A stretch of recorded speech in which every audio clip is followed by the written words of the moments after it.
Welcome, everybody. Thanks for joining us today. I'm Ethan Knight with Western Water Assessment here at the University of Colorado Boulder. In this webinar, Western Water Assessment research scientist Seth Arens will begin with a discussion of the magnitude of extreme low snow water equivalent, or SWE conditions, in 2026, the snow drought's historical context, likely causes of it, and early impacts from the record low regional SWE. Then WWA research scientist Nels Bjarke will follow with an overview of the Western Drought Perspective Tool and present the supporting research that reveals how drying trends in the West change our perspectives on drought. Before we get started, I want to share a little bit about Western Water Assessment for those of you who haven't worked with us in the past. Western Water Assessment is an applied research program that produces usable science to help address real-world problems related to weather and natural hazards. We're based at the University of Colorado Boulder, University of Utah, and the University of Wyoming, and we work in the Intermountain West, specifically Colorado, Utah, and Wyoming. Western Water Assessment is one of several teams in the NOAA Regional Integrated Sciences and Assessments, or RESA network. And at Western Water Assessment, we are working to build resiliency in water systems and communities in our region while working on many issues, ranging from water resource management and drought to adaptation and resilience to compound hazards. Western Water Assessment differs from a traditional research program because our goal is to produce usable science that helps address issues by directly working with communities, resource managers, nonprofits, and other partners to tailor our work to their needs or priorities. This sometimes takes shape as original research, and other times involves things like workshops, webinars like this, online tools and resources, or technical reports like hazard summaries and assessments. And other times it involves providing expertise or presenting at a community or partner meeting. We can connect across a number of activities, including hazard information synthesis and tools, vulnerability and adaptation exploration, connecting with partners, and more. If you're interested in connecting with us, you can email us at wwa@colorado.edu. Today's presentation will be recorded and last about 30 to 40 minutes, followed by Q&A. Please feel free to submit questions via the Q&A window at the bottom of your Zoom screen, and we'll be sure to share a link to the webinar recording with you once it's up on our website. And with that, I will hand it off to Seth. Thanks.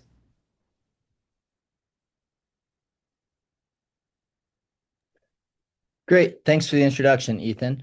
So today we're going to talk about the 2026 water year and the snow drought that occurred during this past year across the West. And while this title slide might not really look like a wintry picture, it should be. This is a picture from eastern Idaho at 6,500 feet on, I believe, December 24th. So normally there should be 1 to 2 feet of snow on the ground here. And in fact, in this area, I couldn't find anyone locally who had ever seen a Christmas without snow in Teton Valley, Idaho.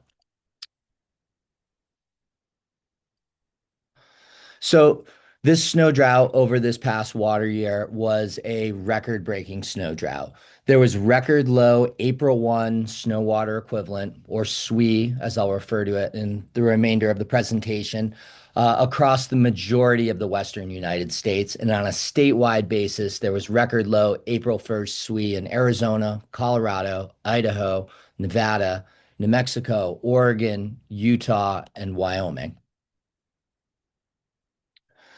It was also a record warm water year. So average temperatures from October to March during the snow-covered period of the year was record warm again for the majority of the West, including Arizona, California, Colorado, Montana, New Mexico, Nevada, Utah, and Wyoming. March was especially hot and played a big role in the low April 1st SWE that was observed. And across the Southwest, average temperatures throughout the month of March were 11 to 13 or more degrees above average. By the end of winter on April 1st, 62% of the entire West was in drought conditions, and including 93% of Colorado, Utah, and Wyoming. And for the remainder of this talk in discussing this snow drought, I'm really going to focus on the Intermountain West. So thinking about Colorado, Utah, Wyoming, and at times I'll be talking about the upper Colorado River Basin as a whole. So this map here is from the NRCS SNOTEL network. This shows April 1st SWE by river basin across the entirety of the West, with Utah, Colorado, and Wyoming outlined. You can see the majority of the West was is in red, so below 50%, and many of those drainages are even below 20 or 30% average for April 1st SWE. In the northern part of the West, SWE was still below average, but not nearly as low as it was for the central and southern portions of the West. And I want to note that only California, Washington, and Montana on a statewide basis did not have record low SWE during 2026. And in California, it was the second lowest SWE on record. So now drilling down into this a little bit more on the state level, these next few graphs are going to show snow SWE accumulation throughout the year during 2026, which is the black line. And then the green line is showing average SWE, the red line at the bottom, record low SWE accumulation, and the purple line at the top, record high SWE accumulation. So record low SWE was observed in Colorado. On April 1st, 2026, a new record low SWE was set of 22% of median. This red circle highlighted by the arrow.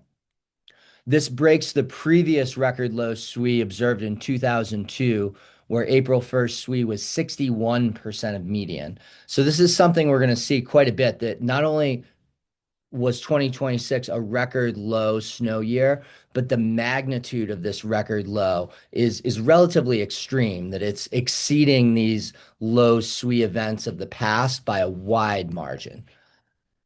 Also, if you look at peak SWE accumulation, so not what occurs on April 1st, but whenever that peak SWE occurs, in Colorado, 2026 peak SWE was 51% of median, which breaks the old record again from 2002, where peak SWE was 60% of median. Peak SWE also occurred early in Colorado, peaking 26 days early. Now, looking to Utah, April 1st, 2026 SWE was also record low, again, shattering the previous record of 49% of median in 2015 with 19% of median in 2026. 2026 peak SWE in Utah was also a new record low, peaking at 52% of median, breaking the 2015 record of 64% of median, and peaking similarly early to Colorado, 23 days early on a statewide basis. Moving on to Wyoming, the low SWE extreme was less extreme in the state of Wyoming than it was in Colorado and Utah, but still April 1st SWE in 2026 was a new record low at 52% of median, breaking the 2015 record of 69% of median. Peak SWE in 2026 was also a new record low at 69%, but just barely beating out the 2015 winter of 70% median peak SWE. Similarly, Wyoming SWE peaked 25 days early. And finally, just getting a sense for what's happening in the Upper Colorado Basin. So obviously, this includes parts of Wyoming, Utah, and Colorado. April 1st, 2026 SWE again was record low at 23% of median, again shattering the old low SWE record of 62% of median in 2012. Peak SWE in 2026 was also a new record low at 57% of median, again beating the previous low in 2002 of 69% of median. And in the Upper Colorado Basin, peak SWE occurred over 4 weeks earlier than average. So before we go on to drilling down into this a little bit more, I wanted to give you kind of a regional perspective of what these three low snow years looked like. So these maps, again, are showing on a basin basis percent median SWE in 2026, 2015, and 2002 across the West. And 2016, 2026, it has the most red on it. It is a very widespread snow drought encompassing the entirety of the West. Every basin is below average. The Kootenai Basin is highest at 90% of average, but still below average. And this compares to 2015, where which was also an extremely widespread drought. However, the magnitude of low snow was greater in 2026 compared to 2015. Also in 2015, there was relatively more snow that fell on the east side of the Continental Divide, whereas we didn't really have that east to west difference in 2026. And finally, 2002 was much more of a regional drought, really focused on the southwestern United States, even though that caused the lowest annual stream flow on record for the Colorado River at Lake Powell. That drought really was focused on the Southwest rather than an entire West event like we saw in 2026 and even to some degree in 2015. So, was this past winter the worst winter on record? And I know that's a really general way to say this, but I've been showing you SNOTEL data. So this is data from the NRCS automated snow telemetry sites. And that record of snow accumulation dates back to 1978. And in fact, many of these statewide averages and median that I'm showing you, those date to between 1981 and 1987. So we have somewhere around 40 years of data from the SNOTEL record. So based on the SNOTEL record, yes, this last winter was the worst on record in terms of total snow SWE accumulation and SWE accumulation on April 1st. And not just a record low, but record low by an extremely wide margin. However, that does beg the question of, well, what about if we look further back in time? We know there were some really dry years in the 1930s during the Dust Bowl. 1977 stands out as a very dry year across a large portion of the West. So to look at some of these longer time scales, there is a different record of snowpack that we can look at. Manual snow course data has been collected at many sites throughout the West, dating back to as long ago as 1925. Back in 1925 and 1930, there were really only a handful of these sites in operation. But by the time we get to about 1940, there are enough sites on a statewide basis that you can make some estimation of what statewide snowpacks looked like. So these data are collected manually, and people will go out on the first of each month, usually starting in February and going through May or June, and collect a single point measurement of snow water equivalent on each of those dates. So one downside to this data set is it does have a fewer number of data points. I think for the analysis looking at Utah, there were 12 sites to as much as a little over 20 for Colorado and Wyoming. So these next four graphs are showing this longer historical record of April 1st snow water equivalent averaged across all the sites that are available from 1941 to 2026. And this here is showing Colorado. So the red dot shows the lowest April 1st SWE on record. And for Colorado, that was 2026, where according to this data set, the 2026 April 1st SWE was 16% of average. The second lowest occurred in 1977 and was 51% of average. So just like we saw with the SNOTEL record, there's not only was 2026 record low, but it was record low by a wide margin. I also want to point out that I looked at a bit of a trend line. There is a significant decrease in SWE across these sites for all three states. And you can see for Colorado, there's been a 1.7-inch decrease in SWE from the first climate normal period in 1941 to 1970 to 1991 through 2020. In Utah, 2026 was also the lowest April 1st SWE on record, again by a wide margin. In 2026, April 1st SWE in Utah was 19% of average, compared to the second lowest in 2015, which was 46% of average.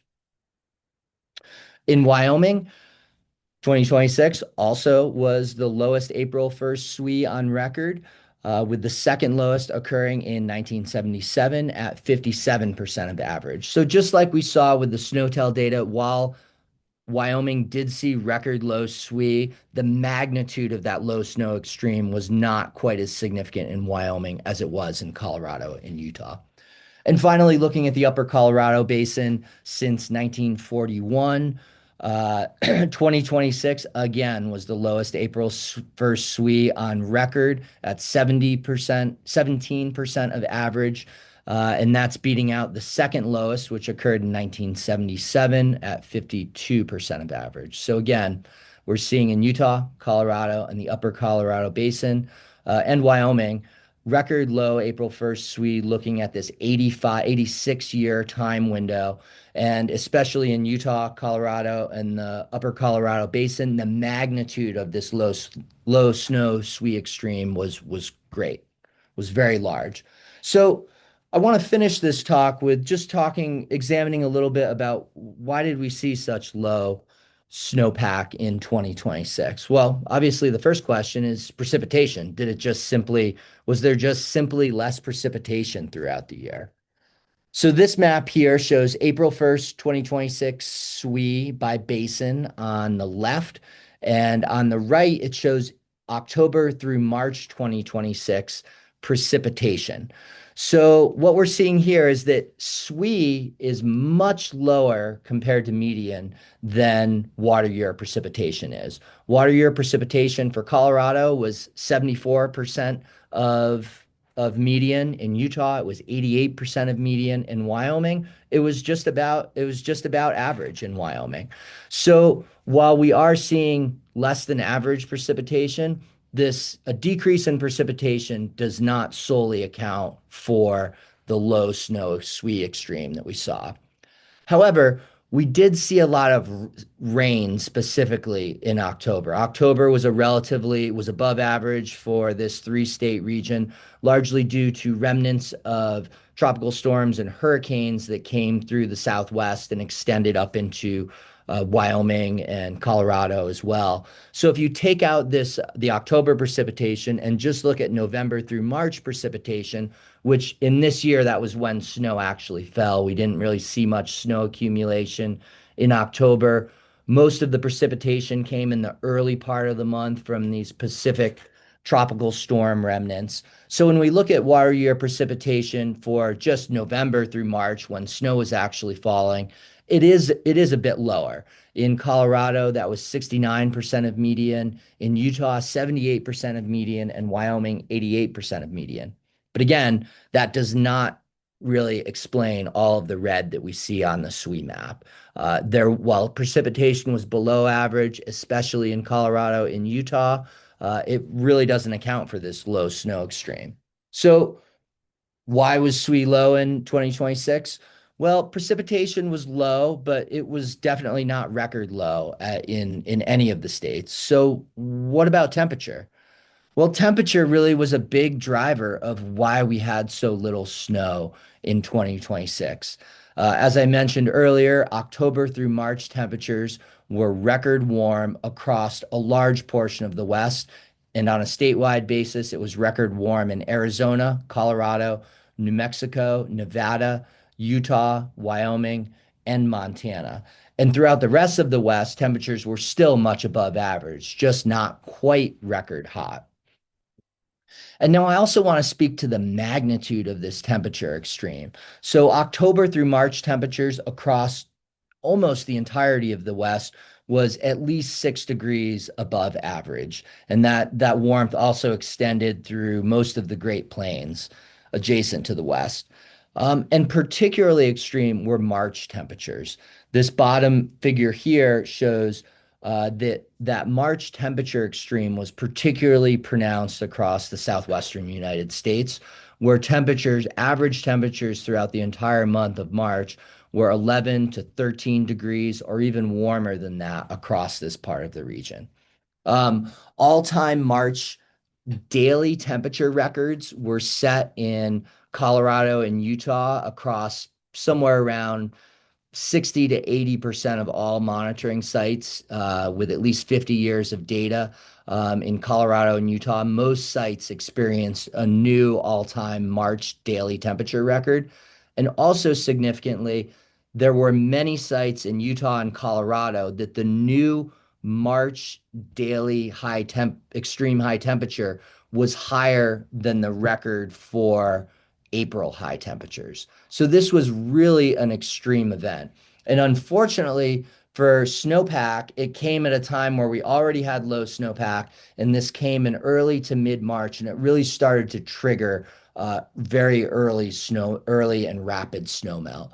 And now, just briefly, I want to highlight how extreme these temperatures were. The next three slides show average annual March average temperatures from 1895 through 2026. And here for Colorado, March 2026 temperatures were almost 10 degrees above average and broke the previous record by 4.5 degrees. In Utah, March 2026 temperatures were 11 degrees above average and broke the previous record by nearly 6 degrees. And in Wyoming, temperatures were similarly warm at 9.5 degrees above average, breaking the previous record by 2.5 degrees. So March temperatures were really extreme. There was a record warm October through March. These March daily maximum temperature records in Colorado and Utah exceeded April daily maximum temperatures at some sites.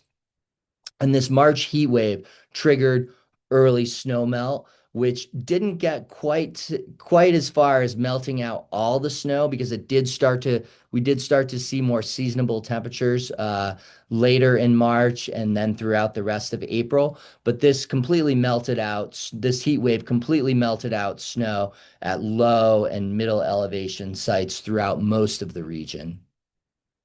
And throughout the course of the winter, not only was this March heat wave causing early snow melt, but temperatures were warm throughout the winter. So precipitation often fell as rain below 7 or 8,000 feet. And during some events, rain was observed to as high as 10 or even 11,000 feet in Utah and Colorado.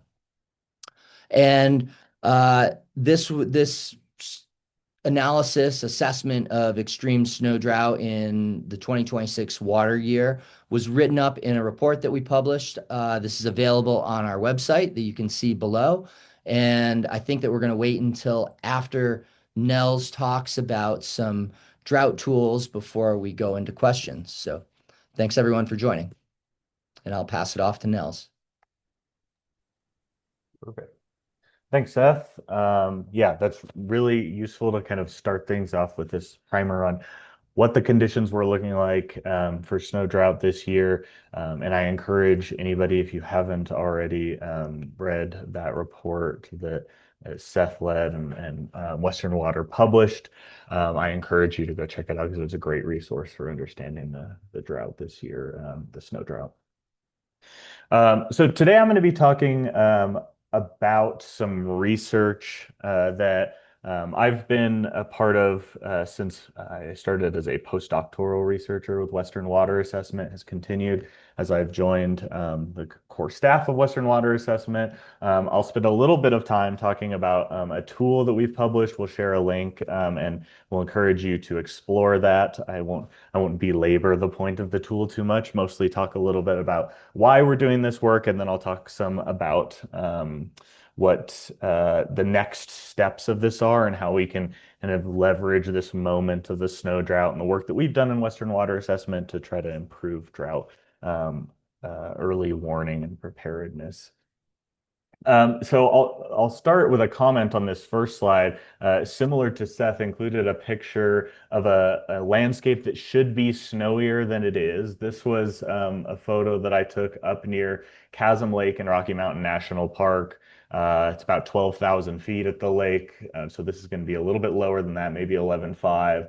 And this is in mid-February. So in a time when you usually would need spikes and snowshoes, skis, poles, all these good things to make this hike up to Chasm Lake, you could essentially do it just with your summer hiking boots. So this was kind of a shocking state of affairs at the start of this year in the snow drought. So first, before I get into the kind of research that we've done, I want to talk a little bit about the importance of drought classification, why we care, and why we've done this research. So this year, this is the U.S. Drought Monitor that's published right now for this week. If you are familiar with the Drought Monitor, this map will be something you are accustomed to seeing. But if you are not, essentially, these colors here are various degrees of drought from abnormally dry, moderate drought, all the way to exceptional drought. And these are categorized based on a convergence of evidence. But these maps are really important to the way that we think about and respond to drought in the US. So this is this week's map, but what I want to do is actually take us back to a map from several years ago so that I can put another map up with it to give a little bit more clarity of why we care about this question of drought classification. So this is 2022, a little bit later in the summer than we are now. Somewhat of a similar spatial pattern for the drought of that year, with maybe some severity that's more extreme in Western US. But as the last remnants of the snow melt out this year, we're looking to probably be pretty close or even worse than this map in the later summer, depending on how much precipitation we get in the next coming months. So we've got the drought monitor map here, and then I'm going to throw another map up, which is the map of a disaster relief program that's federally funded by the USDA. It's called the Livestock Forage Program. Essentially, you can think of this as a way that the federal government helps to fund disasters like drought, specifically thinking about agriculture and livestock grazing. This is a county basis, and each of the counties are colored by the amount of eligible payments you could receive based on the drought conditions for this year. And you might notice that the shape of these maps in terms of where the drought is and where the eligible payments are pretty similar, and that's because this program in particular relies directly on the U.S. Drought Monitor, and so there are direct links in many of the ways at the federal and state level that we respond to drought as a disaster, as a hazard, that are based on this classification of categories, thinking of like, are we moderately dry? Are we exceptionally dry? And for kind of an example of the importance of this, just in Colorado alone, from 2020 to 2023, this fund from the USDA totaled more than $480 million in drought disaster relief. And it's hugely important that we have this fund and these resources available to help support our agricultural producers and similar programs that might help support other sectors like the water sector. So a lot of money here, but really important that we have this available for adaptation to these and resilience to these hazards.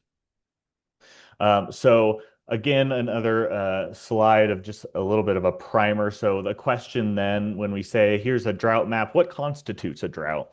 Well, most generally, a drought we would consider just a deficit of water relative to historical conditions, but we have multiple indices of drought. So the drought monitors a convergence of multiple lines of evidence, but there are indices that exist for things like precipitation drought. You could think of the standard precipitation index. Snow drought has the snow melt runoff index. We could think of balance between evaporation and precipitation, an index called SPEI, soil moisture runoff, etc. So these indices help to capture how dry are things relative to some historical condition for different domains of the hydrologic cycle. And thinking about the context of where we are now, we had a snow drought this winter, and how is that going to lead into like a stream flow drought or a soil moisture drought? We have different indices to capture these things. And importantly, I want to really highlight this part right here. These are deficits relative to historical conditions. And what we mean by historical conditions, actually pretty significant implications for the way that we treat drought, respond to drought, and classify it. And why is that? Well, we are currently in a phase of classifying drought, so the relative dryness, in a climate that is what we would call non-stationary. And what does this mean? Well, there's warming temperature trends. This is across the Western US.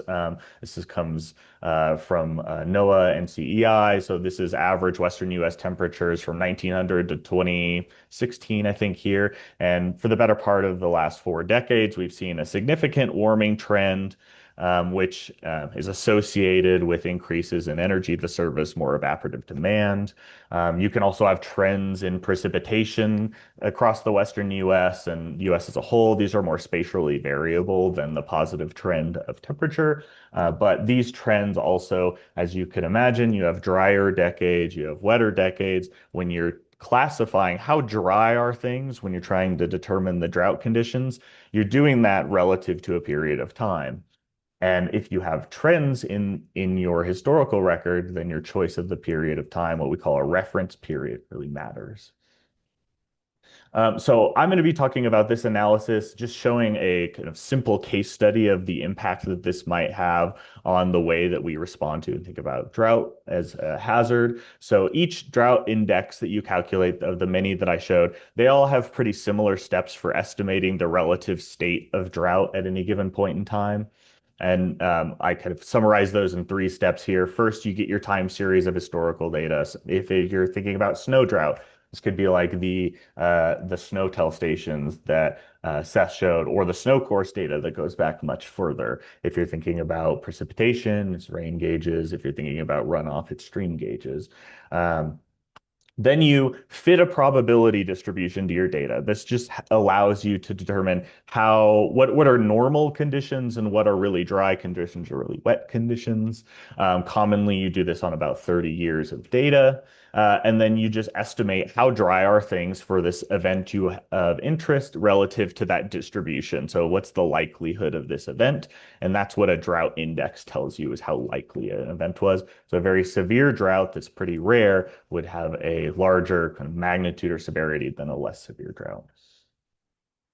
And what are the components of this that we really want to pay attention to here is this point, which is this commonly is a 30-year reference period, but how does the choice of reference period really impact our classification of drought severity? It's similar to what Seth showed with the SNOTEL versus the snow course data. If you have a longer record, you might be able to say something about the extent of a drought, how likely something that's really extreme, if it really only occurs once every, let's say, 100 years or so. You might need a longer record to evaluate that. And so we have data, the data we're using for this analysis, the full period of record goes back to about 1950. And what we want to do in this is compare what is the impact of using different reference periods on our drought classification, which I think is actually an interesting research question because it also relates to many folks' lived experience, right? So if you are a agricultural producer who's been growing crops for the last 60 years, you might have a very different perspective on what really dry drought conditions are relative to somebody who, say, has only been in an area for 20 years. You've got just a different perspective. And so I'll show here a specific drought event and some time series of drought as you might classify them relative to two of these reference periods. One that's our period of records. This is going to be 1951 to 2023. And then the climate normal, which is the last 30 years, or I guess 1991 to 2020. We're already in 2026. What does it look like, the same event, when you look at it relative to these two periods? And what are the implications of that? Well, first we can classify, let's look at a drought. June 2012 was kind of a widespread Western US drought. And if we classify that drought relative to the period of record, so it's 70 years of data, you can see I'm showing here 6-month SPEI for the summer. You can think of each of these colors as a drought monitor category. They're equivalent to that kind of framework. And so this is the summer of 2012. You can see that there's spots, particularly in Intermountain West, that are pretty severe drought, about categories that would be akin to exceptional drought in the drought monitor, and a wide footprint across most of the central US that's pretty dry. If you calculate that same drought, so the same precipitation data, so SPEI, precipitation data, evaporation data, that goes into estimating it, but you just do the drought classification relative to the last 30 years, you get a similar spatial footprint, but the magnitude and severity of the drought looks pretty different across the Intermountain West. You have some areas that are less severe, some of the footprints change a little bit. And to makes a little more clarity into how different they are, I'll show here the difference map between the two. So this tells you how many drought categories different would your drought look if you classified it relative to all of your data, 70 years of data, versus the last 30 years of data. And here showing orange colors demonstrate areas where you have as much as two drought categories different, just based on this decision of estimating the drought. And some areas where the drought is actually less severe. These are more rare in the Western US, but they do exist. So why does this matter? Well, written into these policies of drought disaster relief are specific items about how severe your drought is for your county, how long you've been in drought for that severity. And this decision about how you're deciding to how you're choosing to classify your drought changes the magnitude and the extent of your drought classification, and that can have real world impacts for your response to it. We could also, another kind of tool in the drought monitor are these time series of drought extent. So on the vertical axis of these figures, this is how much of your land area is in different drought categories. So here I'm showing from 1990 to 2020 for the entire of the Western US. You could see that you have droughts like the 2012 drought showing up here, pretty significant drought across much of the Western US, the 2002 drought showing up here as well. If you then look at the climate normal, so this first figure is relative to all of our data, the period of record. Then we'll classify the droughts relative to just to the last 30 years. You can notice some slight differences. The amount of your area in these different drought categories is less relative to the last 30 years. Why is that? Well, the last 30 years have been significantly drier than the entire period of record. So your droughts just look less severe. Um, so again, we can take the difference between these two figures, and I've kind of simplified here into just all droughts above a certain category. And we get an average about 10% difference across the Western US in the extent of your drought above this category of moderate drought. For the years 1990 to 2020, so the 10% less area. If we take this analysis and then we apply it to a program like the livestock forage program, which funds drought disaster relief, what does that mean? Well, in this hypothetical situation of taking these two approaches, that's a difference of $12 million per year in disaster relief funding that may or may not be disseminated to, say, agricultural producers. Um, and that difference is entirely based on the decision that you make around the reference period for your drought. So this is a pretty significant impact that it might have for your kind of preparedness or adaptation or post-drought response recovery. And so we want to bring this to kind of the attention of the community who's doing drought planning and thinking about publishing drought maps, drought policies. It's actually an incredibly important decision, this choice of reference period. So here I have a link on screen, but I think we'll be posting it in the chat, is a link to this tool that we've developed as part of this process. This is an ongoing development process, but we have a live version of the tool now. Let's see if I can actually change my screen to the tool. There we go. So this tool is live right now. I will start just by showing the documentation page because it'll help me conveniently link to our Western Water Assessment page. So if you go to Western Water Assessment, you can see here, this is the rapid response document that Seth led, and you can access that here. If you go to resources, you can look at the Western Drought Perspective Tool and get a link there. So just how you can navigate to the tool. The documentation page gives you information about how we calculated the indices, data sources, what are the indices, all sorts of kind of fundamental information for understanding our methods and other resources as well. And if we go to the main page here, I'll just quickly show, I mean, essentially this tool allows you to explore questions like I just showed you for the specific drought of June 2012, but for multiple different indices. So if we change here, instead of SPEI, we look at SPI, and let's look at, let's say, all of the precipitation that accumulated in 2015. This is a snow drought that Seth mentioned, and we can look at where the footprint of this drought was in this data set, and how different the footprint of that drought looks relative to different methodologies for calculating it. So relative to the climate normal or the period of record, and we produce these difference maps so you can understand how different they are. You can explore different indices. You can explore soil moisture, thinking about the kind of downstream impacts of a low snow year, low precipitation year.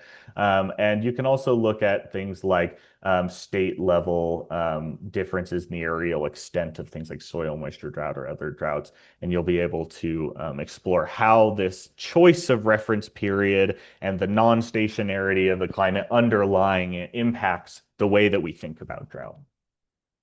I won't spend too much more time on this tool, but I encourage you to look through it, explore the tool. Please, if you have any feedback, you can always email me. I'll have my email at the end of the slides, or if you reach out to the Western Water Assessment email, that will make its way to me, certainly.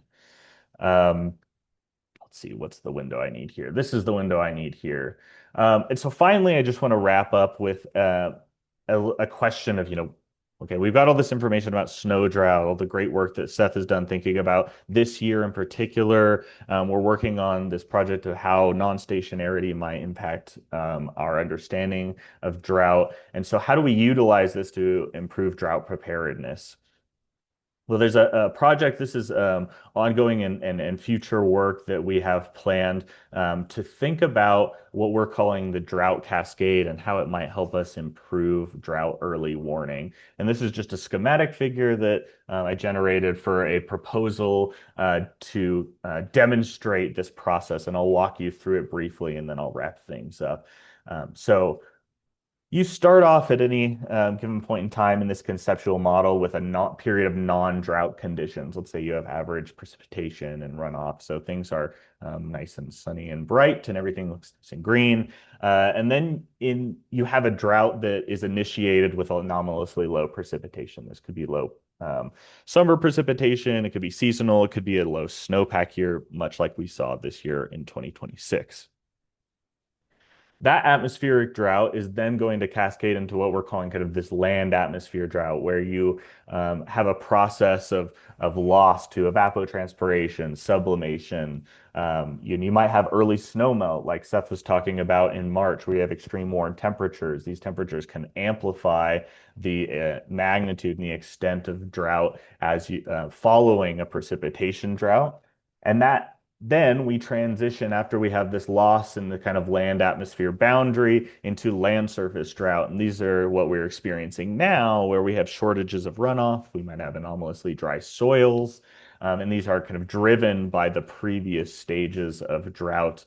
But the land surface drought is often where we feel most of the impacts thinking about water management, agricultural production.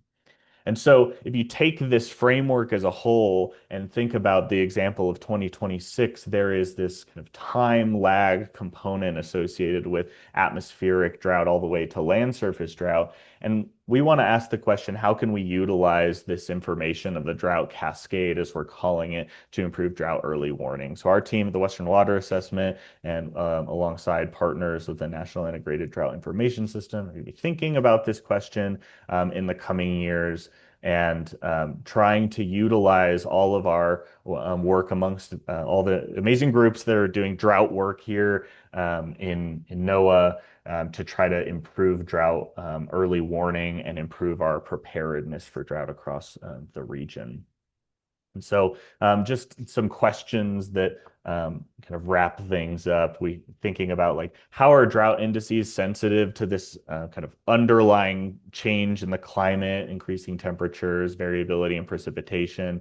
What are the impacts that these might have on our current system of drought, classifying drought indices, and how we can fund drought preparedness, and then how can we utilize this work to kind of further improve drought early warning? And so with that, I think we can take questions or feedback. I've put Seth's email here, my email here. There appears to be some sort of fun text whitening effect that is happening. So that's just extra.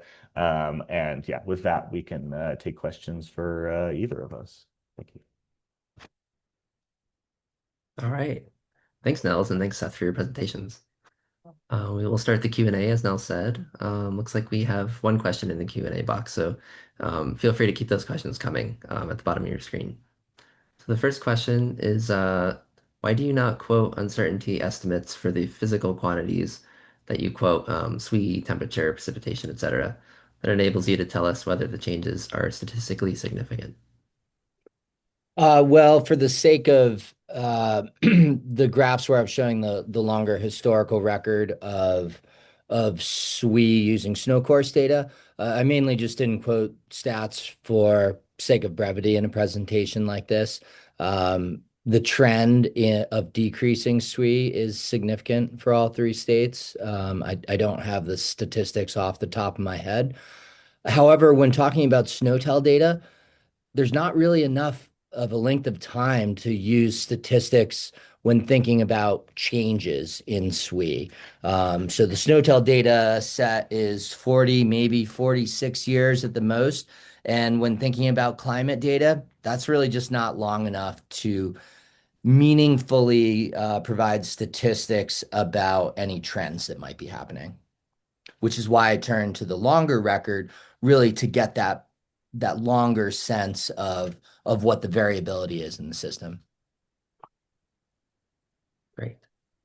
Um, a follow-up to that is, are there individual error bars available for that data? Individual error bars. So for the SWE data, the historical SWE data, yes, statistically there are standard error bars can be calculated for that because each annual data point is the average of 12 to 20 sites. So again, I didn't include that information because it would have been a very busy graph if there were standard error bars. But yes, there would be you can calculate error for each one of those points on that historical, longer term historical SWE. Okay. Have you looked at how low temperatures have changed over the different snow droughts? The amount of time the snow stations spend below freezing each season. That's a great question. I didn't look into that granularity of temperature data. So I think you're driving at, well, how much of what percentage of the October through March period are temperatures above freezing where it's either going to rain or be melting snow versus and looking at that change over time. I haven't looked at that. Again, that data set would be even shorter because I don't think the temperature data is as consistent or robust across the entire SNOTEL network. But I have to say, meaning I don't know if the record goes back as far as the SWE, but I haven't really dove into that data very critically yet. That's a good question. And I really was trying to get a sense of what sort of average snow line was during this winter and didn't come up with a quick and easy way to do that because that really was one of the issues with low snow this winter of just because it was so warm that the average snow line was significantly higher this year than it was on the average year. All right. Um, Nels, this one's for you. How does ertification fit in with the drought perspectives tool?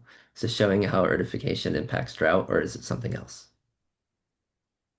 Yeah. So aridification, I think we generally think of in the West as this kind of long-term kind of drying that we've been experiencing, particularly over the last 3 decades.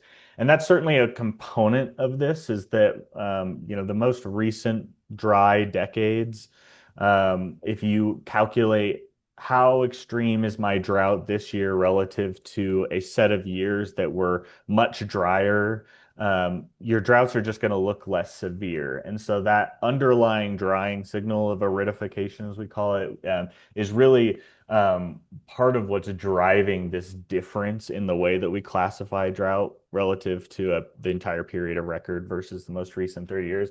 And I think this is something that we should really be considering when we're talking about drought planning and how we treat drought, because even though, let's say, the last 30 years are our baseline, so a drought might look less severe, that level of dryness can still have as significant of impacts, regardless of the level of classification, because the dryness is off and the impacts are often linked to things like needs for kind of moisture for agricultural production, the growth of grasslands for grazing, the shortages of water associated with low snow. So I think one of the things that's come out of this work is that our current system of drought classification, being a kind of relative metric for a hazard, has some weaknesses, and that it might not be capturing the felt impacts. And so we need to do some more work to understand those,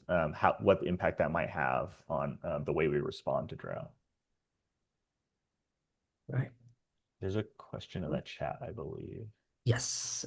So the next one is for those of us planning infrastructure or operations in areas with increasingly unpredictable snowpack or SWE, where should we go to find projections for the increasing frequency of low snow or snow drought years? i.e., how much more likely in the next 10 years or 20 years are we to see another 2026? Specifically thinking about marginal ski areas, boat ramps not reaching the water due to low reservoir levels, etc. I can talk a little bit about where the data that exists is related to a different project that I work on, but to think about this like future planning, Western Water Assessment, our team's thinking about this quite a lot of like how do we provide useful, effective information for projecting future planning. Um, One of the challenges, I think, particularly in the snow space, is that snow is a process that occurs in high elevation regions. It has been somewhat historically difficult for certain model projections to capture effectively the baseline of snow. But there are a number of resources that you can use to do this kind of planning that integrate what we call downscaled climate data that might provide additional information for planning on future snow conditions. I can quickly, if I can find something, I'll put a link in the chat to a document that I helped author with the NC Cask about this planning data products that you might use. I'll look for that right now, but that would be my general comments. There are resources available, but I also think that something that is an effective approach to this is reach out to folks in the climate services space. This is like the folks at NIDIS, our team at Western Water Assessment, and we can help provide the expertise and link you to the data sources that can help you do that planning. And I think a short answer to that, just to add to what Nell said, is say, unlike looking at projections in future temperatures, there aren't as many good tools that are talking about, well, what's the projection for drought 10, 20 years from now, or drilling down deeper as to, well, what's the probability of a drought like this happening again?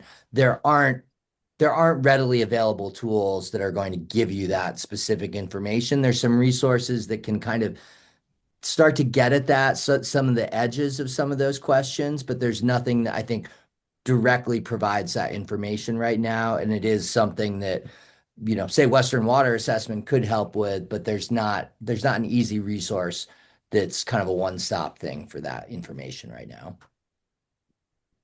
Yeah. Um, this one says, maybe I missed it earlier, but do the drought indices consider hydrologic variables such as stream flow or soil moisture? Do you have thoughts on how to incorporate them? Yeah. So There are drought indices that consider stream flow and soil moisture.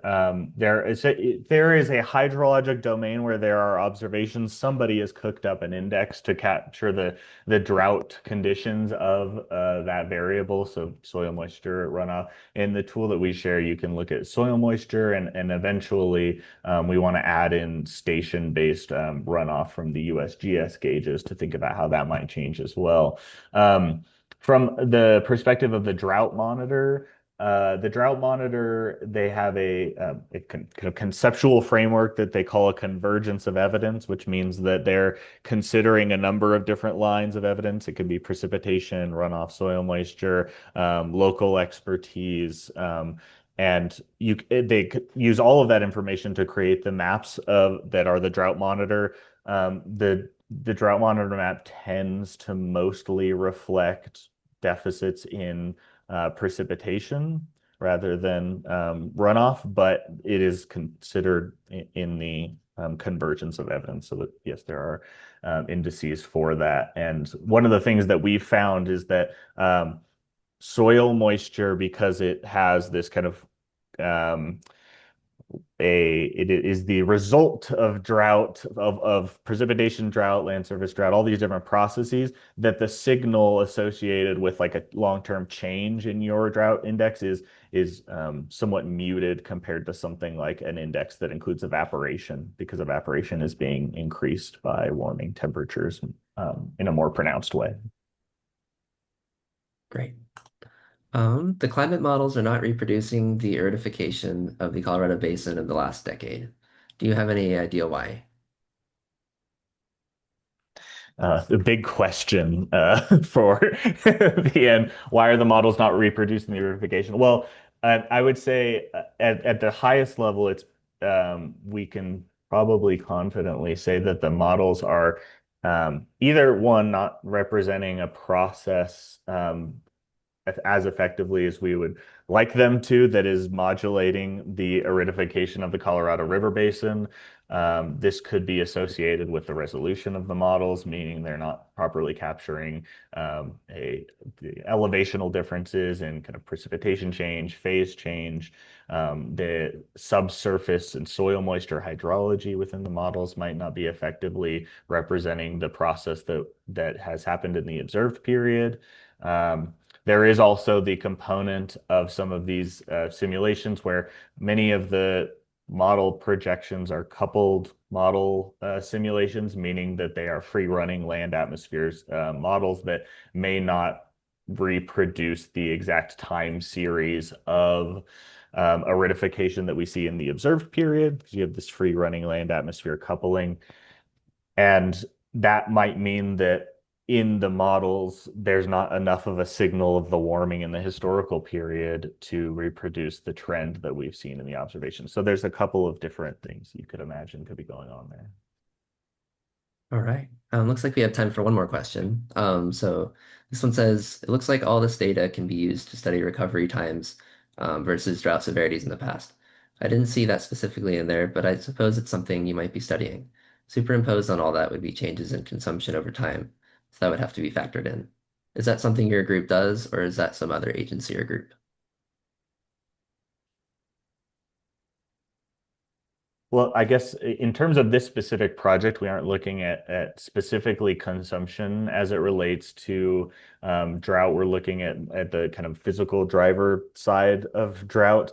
But one of the things that we're doing in this kind of work, thinking about the drought cascade and early warning and preparedness is, in Western Water Assessment, we work with partners across our region to understand how drought indices are actually used in practice. So what information specifically are the decision points? When are those decision points being made? And how can we better inform those decision points, create more certainty around planning? And so one of the things that we are doing in this process is working with partners who are linked to agricultural industry, water management, um, and directly working with those organizations, communities, and groups to get the information of how are you making the decision, and how can we make sure that our drought indices and whatever drought early warning system or improvements we make, those actually meet the needs of those groups. So that's not a direct answer to your question about consumption, but we are thinking about the use of this information. All right. Well, I think we're right at noon. So thank you, Nels and Seth, for your presentations, and thanks everyone for all your questions. If we couldn't get to your questions today, we'll make sure to we can answer them via email. You can email us at wwa@colorado.edu, and I will be posting the recording of this webinar on our website and our YouTube channel, and I'll send it out to every registrant. And lastly, if you could make sure to take our quick survey before you leave today, it's only 1 to 2 minutes of your time, and it'll help us plan new webinars and communicate with our funders for our program's impact. So I will leave that link in the chat now. But thank you all for joining today. Hope you have a good one. Thanks, Ethan. Thanks, Seth. Thanks, everyone. Appreciate you joining us.